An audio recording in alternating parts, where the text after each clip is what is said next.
നമസ്കാരം, പ്രവാസി മലയാളിയിലേക്ക് ഏവർക്കും സ്വാഗതം. കൊറോണ വ്യാപകമായി പടർന്നുകൊണ്ടിരിക്കുന്ന പ്രവാസ ലോകത്ത് നിന്നും വീണ്ടും ഒരു ദുഃഖവാർത്ത കൂടി. കുവൈറ്റിൽ കെട്ടിടത്തിന്റെ മുകളിൽ നിന്ന് വീണ് മലയാളി ബാലൻ മരിക്കുകയുണ്ടായി. പത്തനംതിട്ട പടത്തോട് 18 വീട്ടിൽ സന്തോഷ് എബ്രഹാം, ഡോക്ടർ സുജ ദമ്പതികളുടെ മകൻ നിഹാൽ മാത്യു ഐസക്കിനെയാണ് താമസിക്കുന്ന കെട്ടിടത്തിന് മുകളിൽ നിന്ന് വീണ് മരിച്ച നിലയിൽ കണ്ടെത്തിയത്. ശനിയാഴ്ച രാത്രിയാണ് സംഭവം.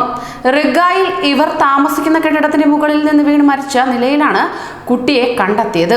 കുവൈറ്റ് ഇംഗ്ലീഷ് സ്കൂൾ 9ാം ക്ലാസ് വിദ്യാർത്ഥി കൂടിയാണ് നിഹാൽ. സഹോദരൻ നിഖിൽ.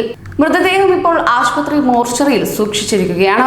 കൊറോണ വൈറസ് വ്യാപകമായി പടർന്നുകൊണ്ടിരിക്കുന്ന സാഹചര്യത്തിൽ അന്താരാഷ്ട്ര വിമാനങ്ങൾ നിലയ്ക്കുകയുണ്ടായി. ഇവയ്ക്ക് വിലക്കേർപ്പെടുത്തിയതിനാൽ തന്നെ നാട്ടിലേക്ക് കൊണ്ടുവരുമോ എന്ന കാര്യത്തിൽ അനിശ്ചിതത്വം തുടരുകയാണ്.